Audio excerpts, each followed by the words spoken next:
Hallelujah. So, before I will proceed, I will announce to you that our Faith Promise service for this year is being cancelled.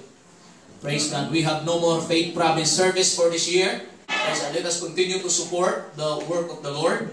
Praise God. And our anniversary is projected to be changed to somewhere in July. So let us pray that the Lord, hallelujah, will bless activities at New Life Fellowship. Everybody shall amen. Amen. The sacred secret. The word sacred in any online dictionaries, you can read it, praise God, that it means religious rather than secular. The word sacred also is being mentioned as connected with God or dedicated to a religious purpose. While the word secret is really secret, something that is to be kept or meant to be kept unknown. Praise God. That is that word. So what is all this message, sacred secret? Listen to me for a while. Praise God, because we will read a lots and lots of verses concerning the coming of our Lord Jesus Christ. Do you really believe that the Lord will come for the second time? Yes. Praise God. Hallelujah. The parables and the prophecy is recorded in Matthew 24. And the Bible tells us, hallelujah, a figurative, praise God, speeches, not even figurative speeches, but he used this parable concerning the nation of Israel. The fig tree prophecy of the summer. Everybody say the fig tree prophecy of the summer. The fig tree prophecy of the summer. Jesus mentioned this in Matthew chapter 24. Because there are two kinds of trees in Israel. The olive tree and the fig tree. The fig tree is used as a symbol for a political Israel, or meaning it's a secular. The olive tree is a tree used in the Bible, praise God, to signify the spiritual Israel.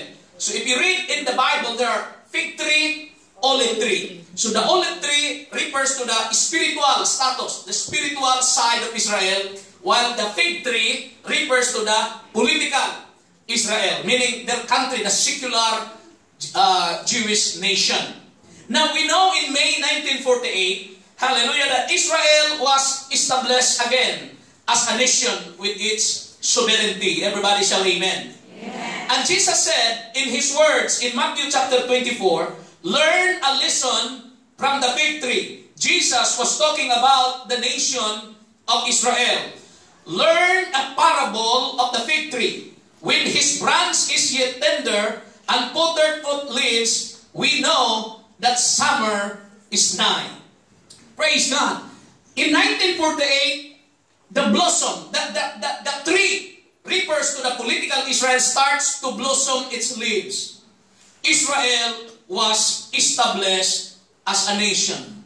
In fact, in the United Nations Charter, it was Carlos P. Romulo who chaired.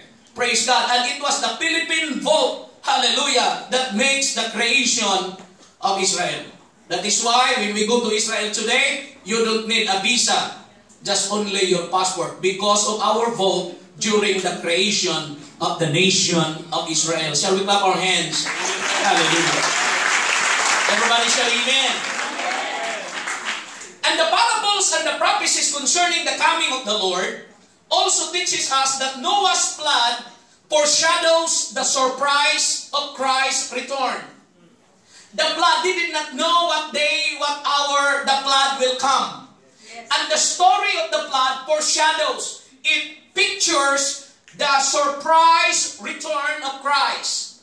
Workers are to be caught off guard at the second coming of Christ. Hallelujah. So that is the prophecy, hallelujah, and the parables concerning His coming. But the date, here is the problem. The date setter has a dilemma. For those religious leaders who set a date of the coming of the Lord has a big problem. Yes. Praise God.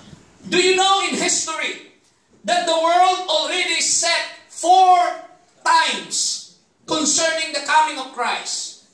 It was predicted wrongly that Jesus will return in 1843 by some Methodist leaders. They said that Jesus Christ will return 1843, and they were wrong. In 1844, one religious leader in Europe also declared that Jesus will return. And they have a big problem. Jesus did not return. Jehovah's Witnesses predicted that 1914, Jesus Christ will return. The problem, He did not return. In 1988, Korean pastor predicted that Jesus will return. That is why they need to wear white that night. But Jesus did not return. But there's a false prophet in the Philippines said that He already returned. That's not true. Everybody shout amen. Jesus, in His Gospels, in the book of Matthew, He said that even angels do not know when Christ will come. So if you are greater than an angel, maybe I will believe you. Because even angels don't know the time and the day of Christ's return. Everybody shout amen. So the question goes like this. Why is it that the date of the Lord's return is a sacred secret? Why is it that this date and the hour and the day of His return is really a sacred secret? Let us study more. Praise God. Hallelujah. My preaching is very short, but this presentation is very long because of this introduction. The return of Christ is to take the world by surprise. Yes. I repeat it again. Yes. The return of Jesus Christ is to take the world by surprise. Right. We must always be ready for the return of the Lord if that is the case. Amen. Remember those who doubted Noah's message of repentance. When God told Noah to build the ark, to build the boat, praise God, for all the flesh to be saved, people mocking Him. Hallelujah. People would not believe the message of repentance. And the Bible said, until the flood came, they just know that the message of Noah was proven to be true. They were too busy living up. Praise God. They were too busy living it up to look up. Ang busy nila mga kapatid, praise God, na mag-part-time at wala ng panahon para tumingala man ng minsan mga kapatid. They were unwilling to heed Noah's warning. Praise God. Only a minority today in the light of Christ's soon return, hallelujah, have the idea and faith that Jesus will really return to earth. I repeat it again. Only a small part of the minority group of the people here on earth, hallelujah, live in the light of Christ's return. Most are so taken with partying that they have no time for personal reflection for their religious quality. Praise God. I heard the growth class today. You can sit down, praise God, in the growth class without digesting those words. You can respond and smile to the teacher. But the question is, how did you apply the things that you have learned? I will tell you, church, hallelujah, most of these people, praise God, are in partying in secular world. They have no time for personal reflection and to say, how about my religious quality? What is my faith? Hallelujah, how it grows. It's time for us, church, today, not just, hallelujah, to wear, praise God, hallelujah, every time, yes, they advise us to wear those face mask, praise God. They advise us to always wash our hands, praise God. They advise us to take precautions, hallelujah, concerning this virus, because this is not a joke. This is really a threat, praise God, hallelujah, to our health. But I will tell you, church, hallelujah, hallelujah, this word, this little book teaches us, hallelujah, that you need to repent of your sins, hallelujah. This book teaches me that you need to be baptized in the water. This book teaches me to receive the gift of the Holy Ghost if you don't want to miss the coming of the Lord Jesus Christ. Everybody shout amen. Only minority live in the light of Christ's soon return.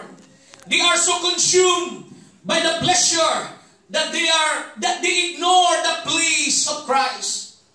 Every time, praise God, hallelujah, in social media, in newspapers, in preachings, hallelujah, in lessons, we have already heard the Word of God.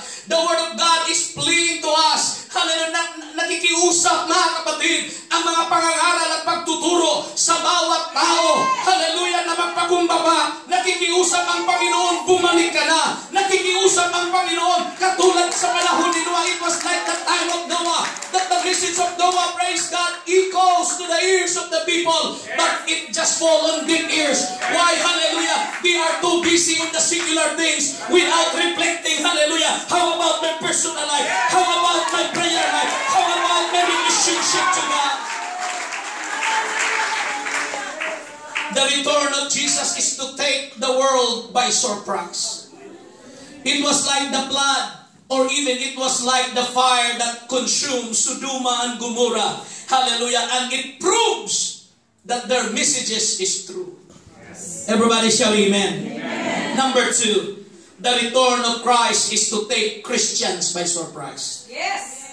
Right. Number 1, if the return of Christ, hallelujah, takes the world by surprise, the return of Jesus Christ will take the Christians, praise God, hallelujah, by surprise. The Bible said in verse 42, hallelujah, Matthew 24, hallelujah, He said that He is coming. Verse 42, it says, "What's therefore?" Hallelujah, Jesus, praise God, Jesus tell His audience, "What's therefore? For ye know not what hour." Praise God. It doesn't say, "For you know not what month or what year or what day," but it's down to the very smallest. Praise God. Buti na lang hindi sinabing what second, mga kapatid. Sinabi ng Panginoon, "For you don't know what hour your Lord will come." Everybody shall praise the Lord. Praise the Lord. Even Christians don't know the date of the Lord's return. Yes. Some have thought that they have figured it out. Some thought that this would be the year, this would be the month that Jesus Christ will return. All have been and will be wrong forever. Because this date and this hour is a sacred secret. Amen. So what do Christians know about the return of Christ? Everybody shall praise the Lord. Praise the Lord. Hallelujah. In John chapter 14,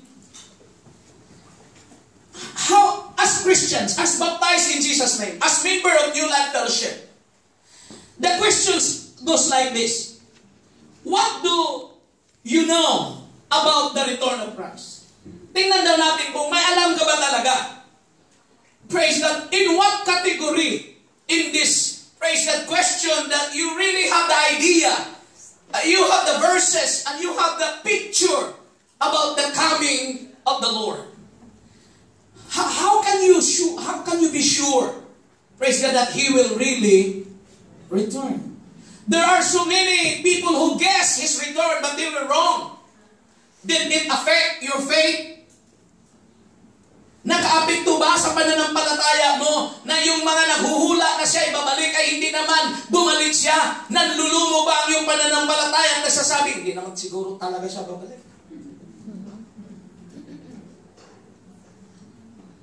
We know that He is coming. In John chapter 14 verse 1 to 3, the Bible said, hallelujah, we know that He is coming because of His promise. Yes. Right. Jesus said, "Let not your heart be troubled." Huwag matrouble na ang iyong puso. Okay?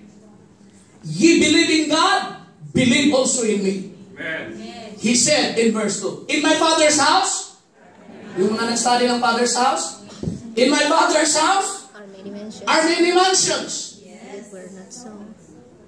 So do you have a picture in your mind how New Jerusalem looks like? Amen. Okay? Meron na ka na bang larawan sa iyong isip? Ano kaya talaga ang itsura ng langit? Ano kaya talaga ang itsura sa city na ito? How this city look like, Sister Selby? When Jesus said, "In my Father's house are many mansions." Hindi yung mga maliliit na kubo-kubo lang. Mansions. If it were not so, I would have told you, I go to prepare a place for you. Verse 3, He said, hallelujah, And if I go and prepare a place for you, I will come again. This is the word. Hallelujah. That many generations of Christians really take this line so seriously. When Jesus said, after I can prepare a place for you, I will come again. Yes. This is the category that we are sure that He will come again because of His promise. Yes. He said, I will come again and receive you unto myself, that where I am, there ye may be also. What a glorious day that day.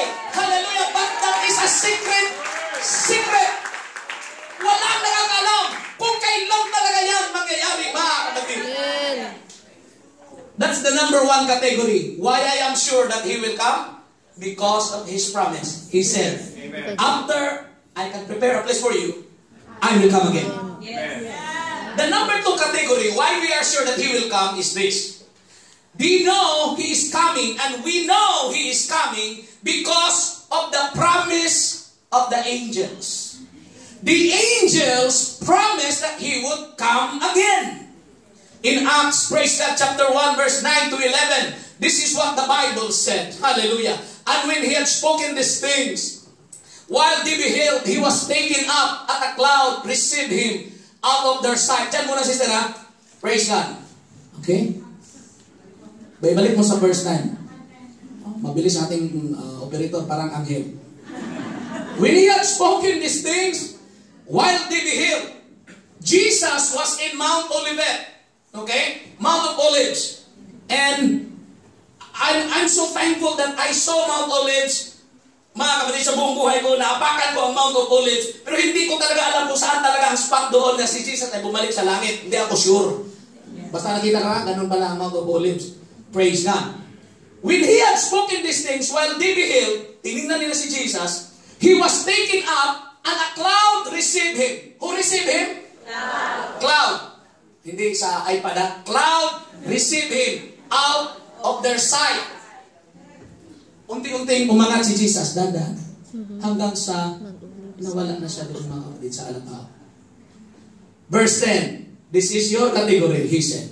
And while they looked steadfastly toward heaven as He went up, behold, two men stood by them in white apparel. Now look, write this description, but it was the angels of God. What did the angels say when they appeared in verse 11? The Bible said, which also said, Ye men of Galilee, why stand ye gazing up into heaven? The same Jesus. It's not another Jesus, but the same Jesus. There's only one Jesus. Everybody shout amen. The angel said, the same Jesus which is taken up from you into heaven shall so come in like manner as ye have seen Him go into heaven. This is the second category that we are sure that He will really come again because it was spoken by the mouth of the angel. Clap your hands unto the Lord one more time. And the last category, praise God, is this, that we are really sure that He will come. We know that He is coming because of the promise of the Scripture. The Bible that you have, it is written there. It is written there, praise God, that He will really come. In Revelation, praise God, hallelujah, chapter 22, verse 7, this is what the Bible said. Behold, I come quickly. Blessed is he that keep the sayings of the prophecy of this book. This book contains the words of the prophecy. And Jesus said, blessed is he. Mapalad siya. Blessed talaga ang taong yan. Kapag hawakan niya ang lahat ng sinasabi ng propesya sa librong ito. He said, I will come quickly. Verse 12. The Bible said, hallelujah, and behold, I come quickly. He said it again. And my reward is with me, to give every man according as his work shall be. Verse 20, this is what He said again. He which testified this thing saith, surely I come quickly. Amen. Even so, come, Lord Jesus. This is the third category that we believe that He will come back again because the Scripture said it. Clap your hands unto the Lord.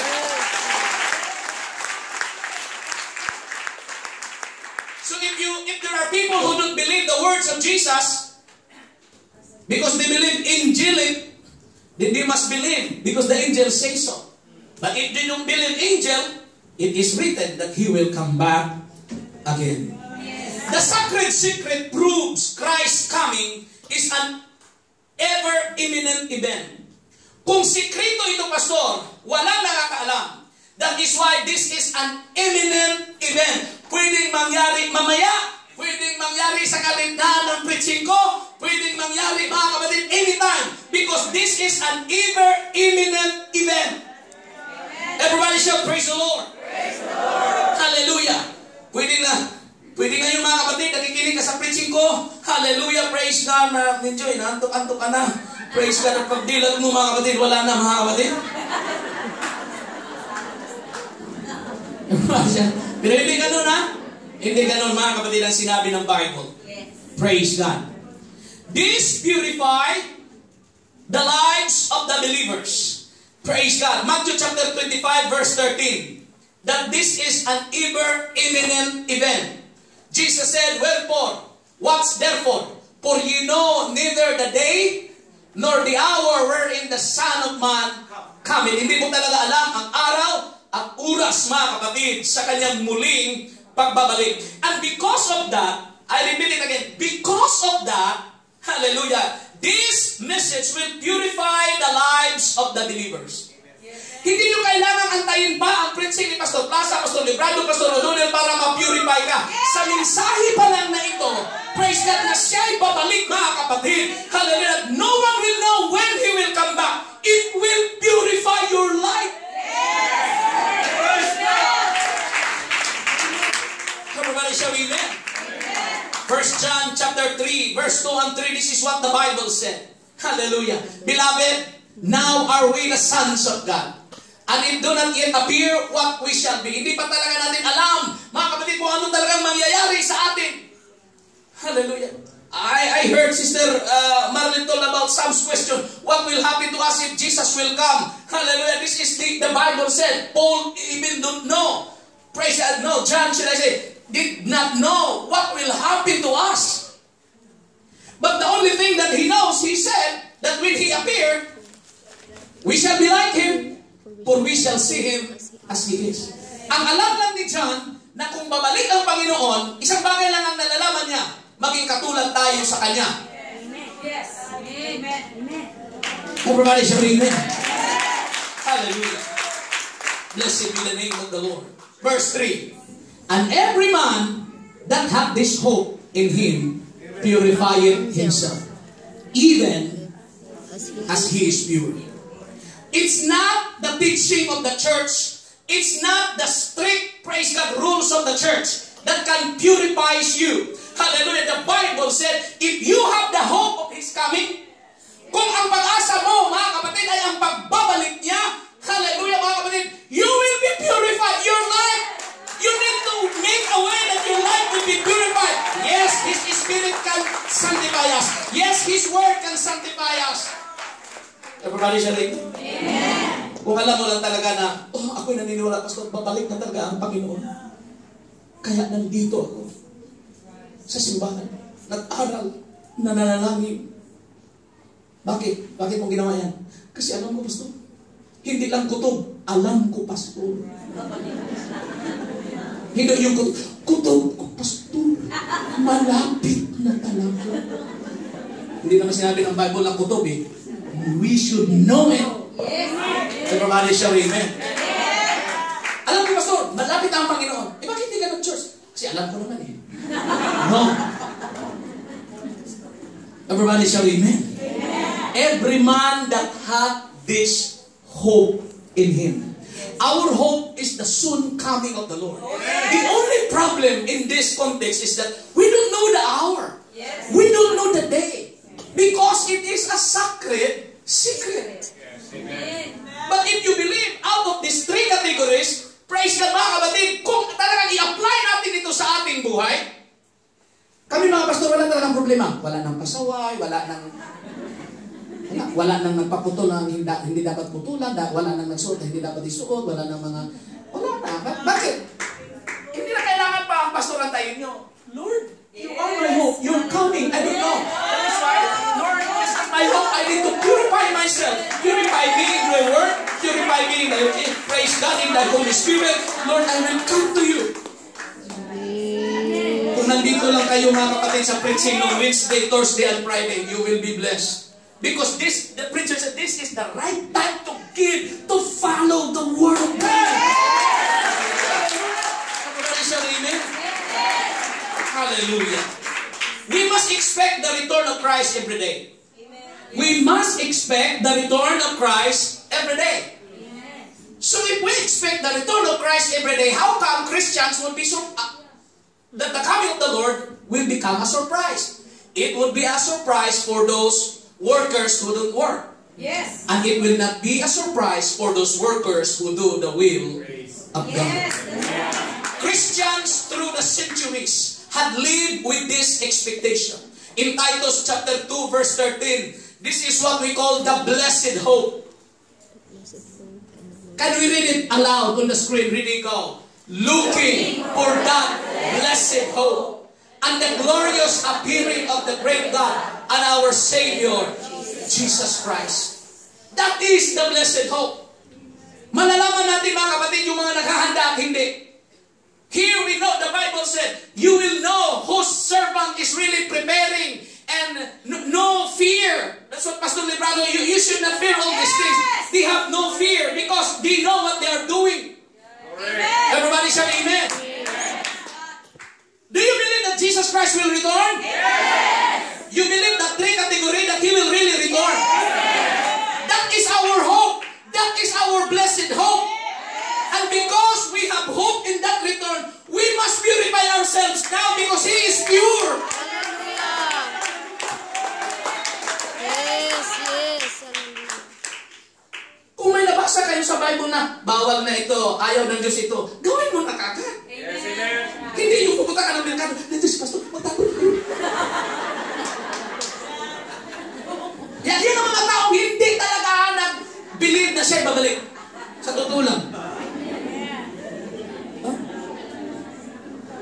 Because if you really believe that He is coming back, you are doing these things. Praise God. That pleasing to the eyes of God. Everybody shout amen. Looking for that blessed hope. Our only hope is this religion is not our hope. Our hope is Jesus Christ. The coming of the Lord. Ang hope natin. The glorious appearing of the great God. Jesus Christ is the great God and our Savior. Si Jesus Christ hindi lang siya tao. Hindi lang siya pangalawang Diyos. He is the great God and there's only one God. Hallelujah. He became flesh. Nagkatawang tao. Siya si Jesus Christ. Palapakan po natin ang ating Panginoon. Hallelujah.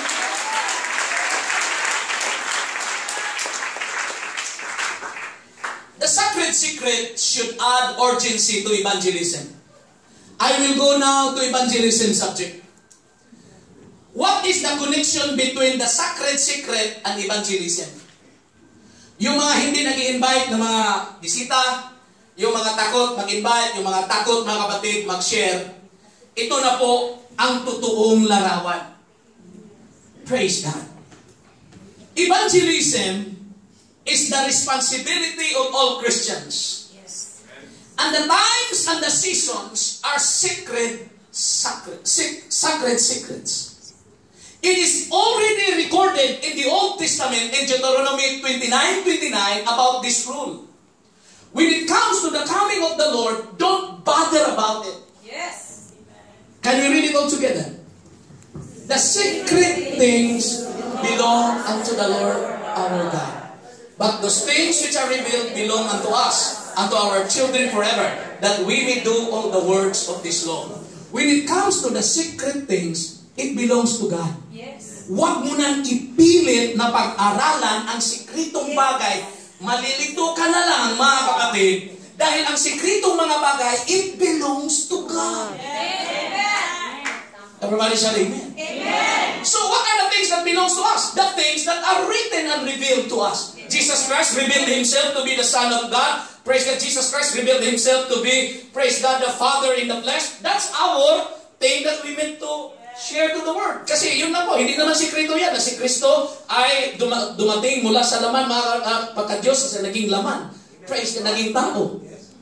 That's the revelation of Jesus Christ, who He is. Everybody shall amen. So the sacred secret, it belongs to God. But those things that are being revealed, it belongs to us. That is the rules. Everybody shall amen. Now I'm going to preach this subject this afternoon as fast as I can concerning the sacred secret. Are you ready?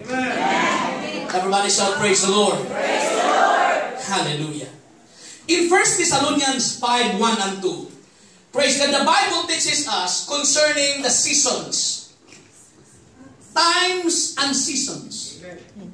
Paul wrote to the Thessalonian church and he said, "But of the times and the seasons, brethren, ye have no need that I write unto you."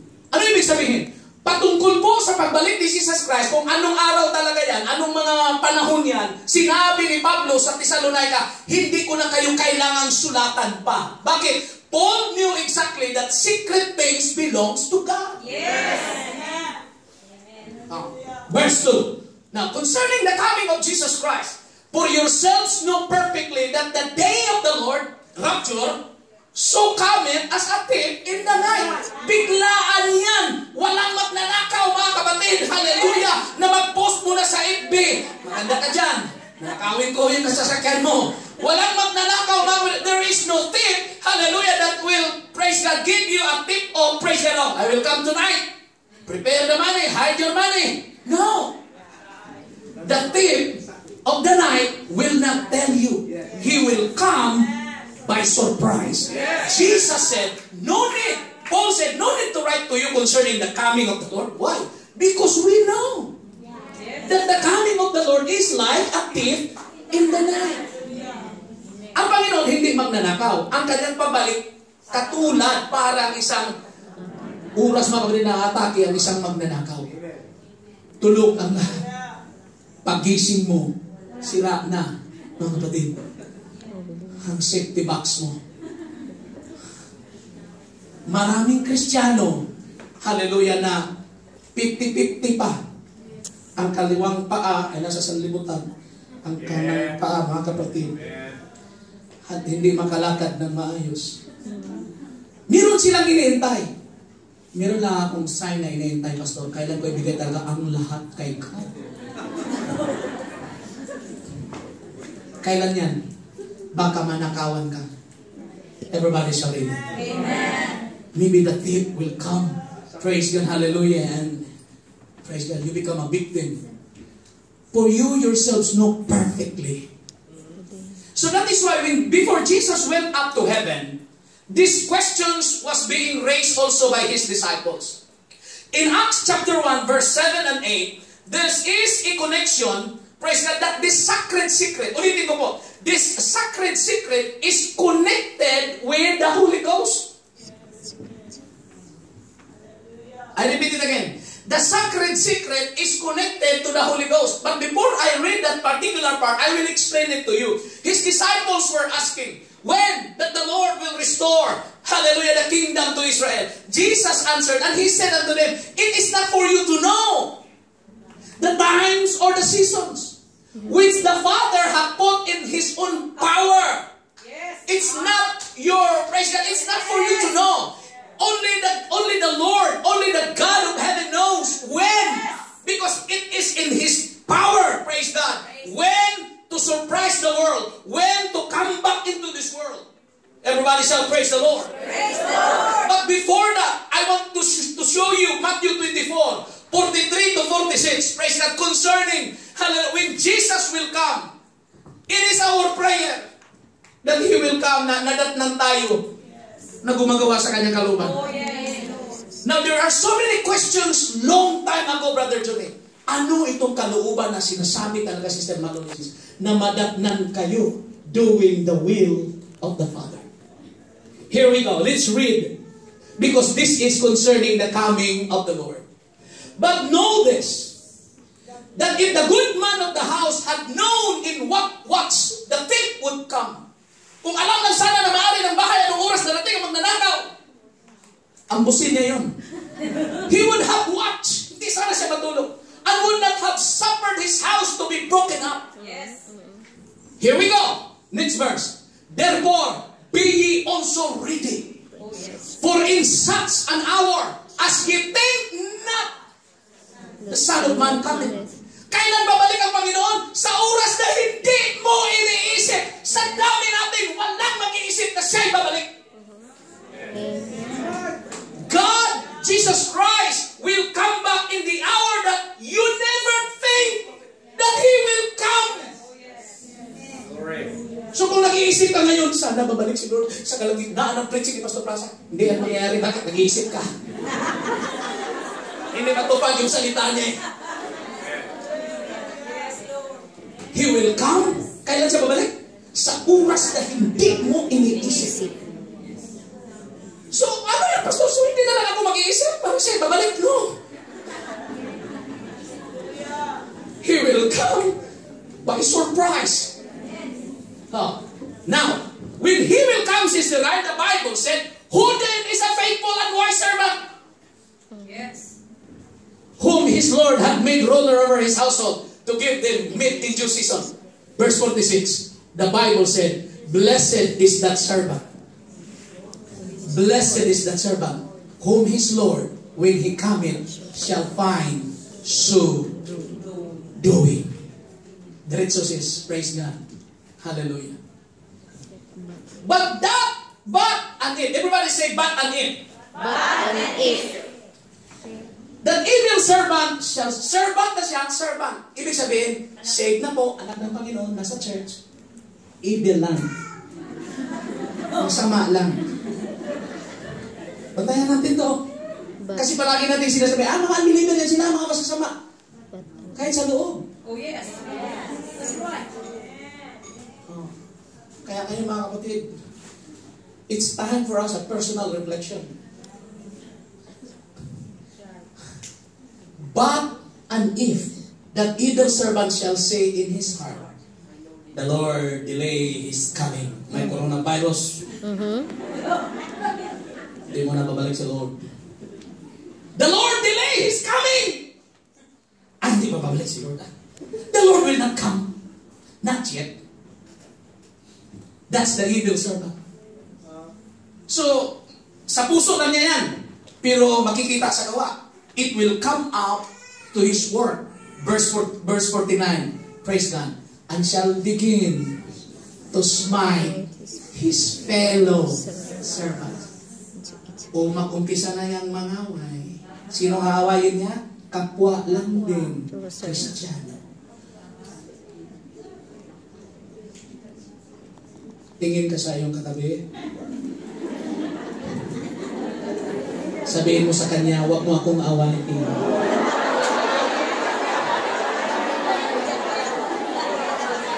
I'm saying, Sister Sylvia, hallelujah. We should not begin to smite when to hurt somebody. If you are hurting somebody, stop. Stop. Dahil natin ang stop eh. Shall begin to smite his fellow servants, and to eat and drink with the drunken. Next verse. Hallelujah.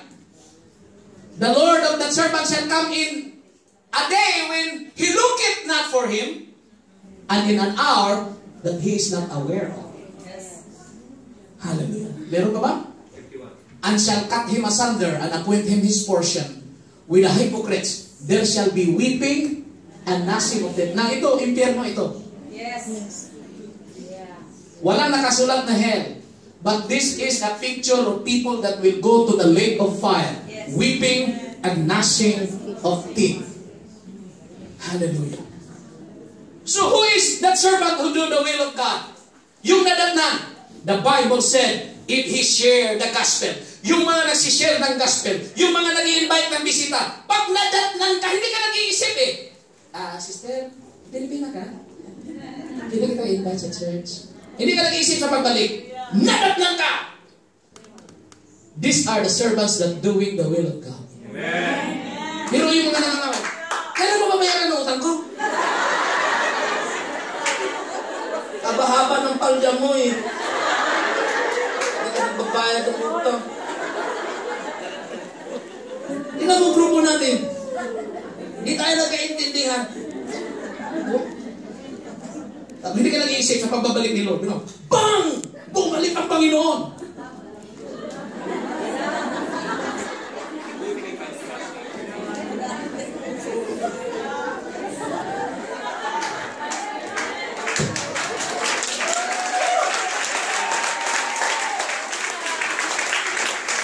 Ang mensahe ng mga pastor, the message is, forgive somebody. Humble yourself. Yes. Tapos paastig-astig ka pa.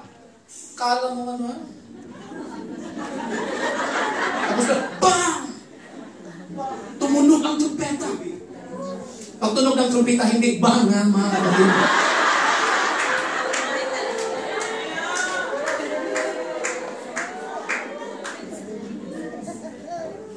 The return of Christ will end our opportunity for evangelism. But when the trumpet will sound, we know that all Christians will accept at the rapture according to 1 Thessalonians chapter 4. But blessings are being promised to those who evangelize, praise God, the word of Christ. Hallelujah. Because when the trumpet will sound and you are inviting people, you are testimonying about the goodness of God. You are in the church or you're doing, praise God, when the Lord will come, blessed is that servant who do the will of God.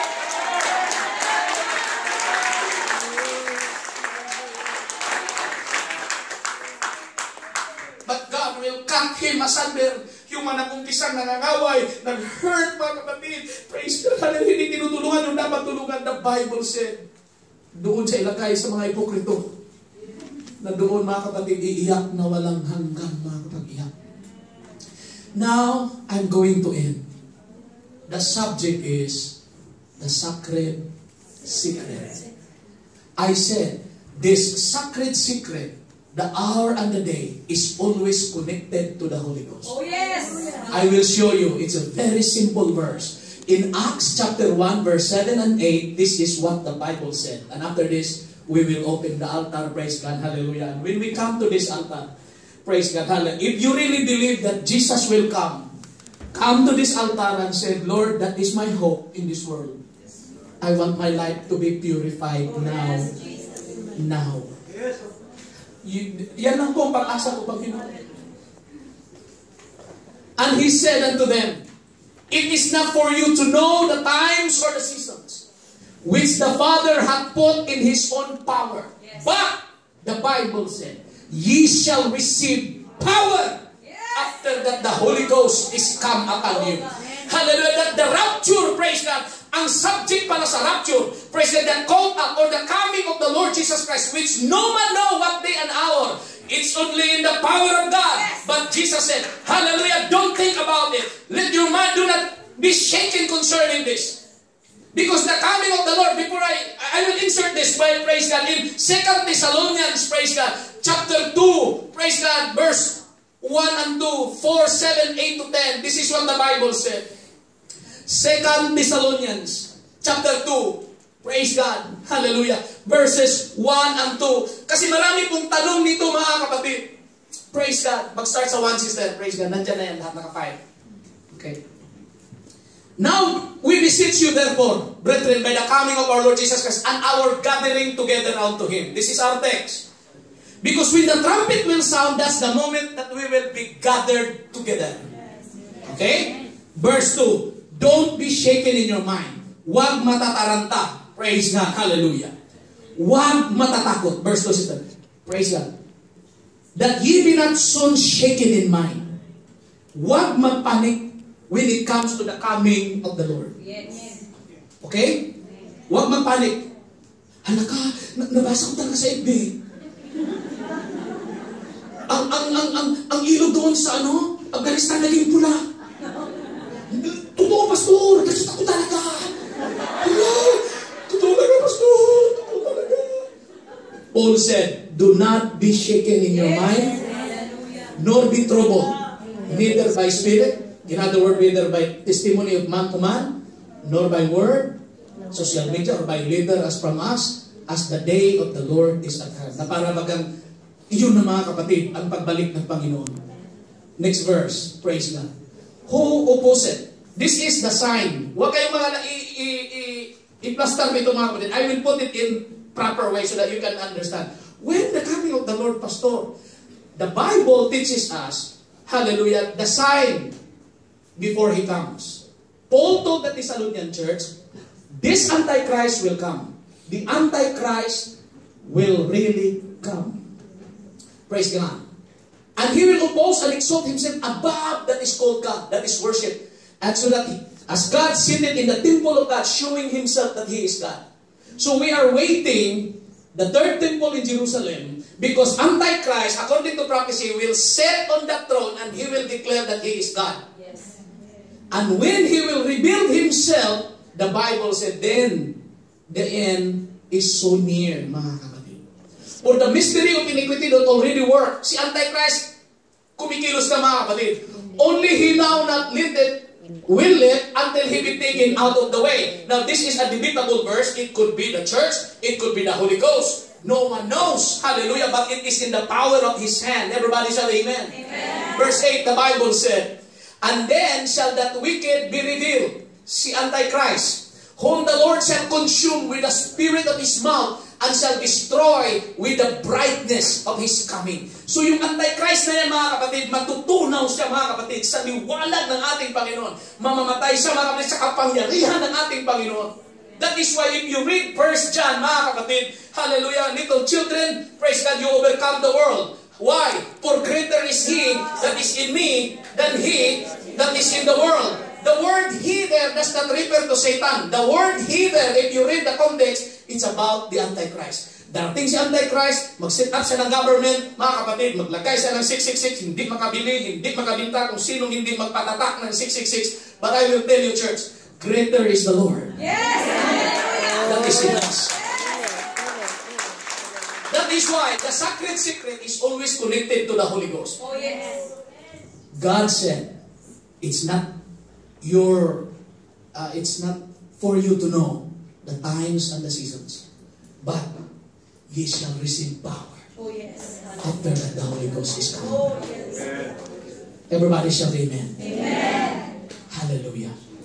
So whatever in that three category that you believe, whether in the words of Jesus, whether the words of the angel, or whether the written scripture that He will come, now is the time to repent of your sins.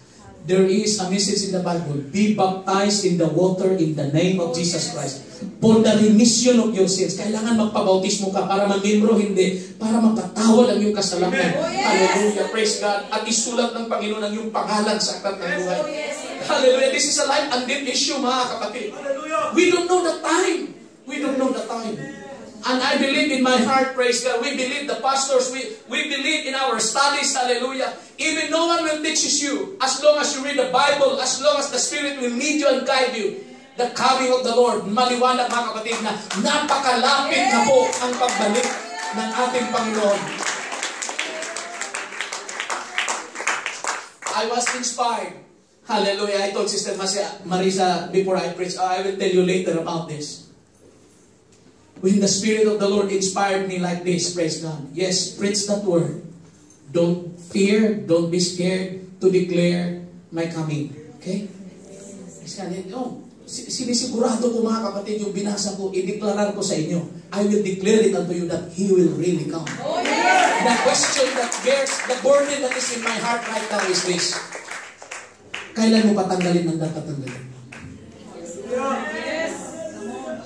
Kailan pa natin ibibigay ang yung totoo, mga kapatid? Natanungin mo yung sarili. Kasi, when you say salvation is individual, yes, it's individual, but it is our ministry as pastor to have a plea para bang nakikiusap ako sa inyo. Yes, Lord. Kung sabayan ko pa ito ng iyak, mga kapatid, nakikiusap ako sa inyo.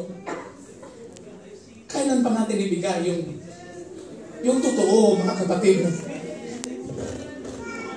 Kailan pa natin tanggalin ang dapat tanggalin sa ating nalalaman, mga kapatid, na dapat natin gawin? Remember that our salvation is by grace. Grasya po ang ating kaligtasan. Kung meron pa po tayo mga sikreto, mga kapatid, na kasalanan, kailan pa natin gawin? surrender sa Panginoon. It's time to have a personal reflection. Meron ka bang nasasaktan? Meron bang... Lapitan mo na ngayon. Sabi mo, I want to go with the trumpet will sound. Ayaw ko maiwan.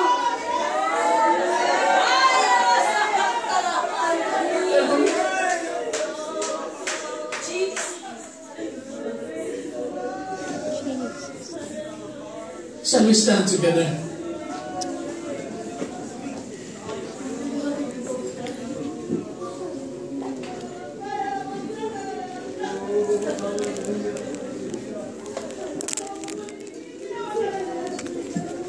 Can we close our eyes and raise our hands for a moment?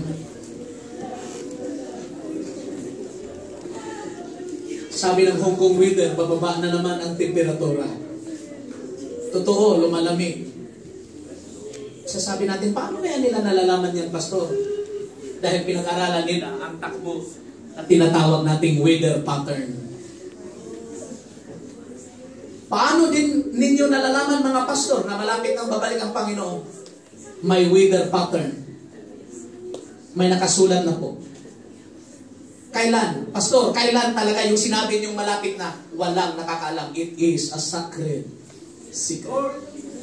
Pero anong sinabi ni Jesus, Pastor Librado? Kung makikita na ninyo ang mga bagay na ito, ako'y malapit na, ako'y nasa pintuan na. Yes, Ano yung mga bagay na yan na sinabi niya? Wars, rumors of wars, famine, pestilences, earthquakes. Mga kapatid, ang coronavirus na ito ay kinatatakutan sa buong mundo. There is already a global emergency concerning this virus na ito. Hindi natin alam kung ito ay gawa ba ng tao o ito ay natural lang galing sa wild na mga hayop, mga kapatid. Hindi natin alam. Pero ang Bible may sinabi nga, pestilences. 1/3 of the people of the world will die.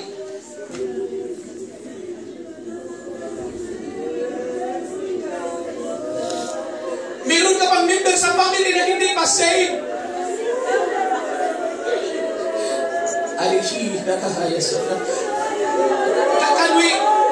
Can we come into the presence of the Lord and understand these things? Hayaan natin ang Holy Ghost ang mag-lead sa atin.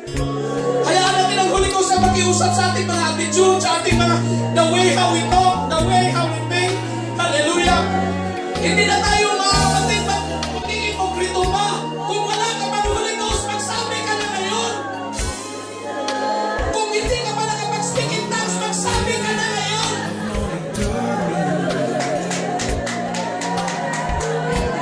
Kung meron ka man hindi na patawad, mga kapatid, patawarin mo na.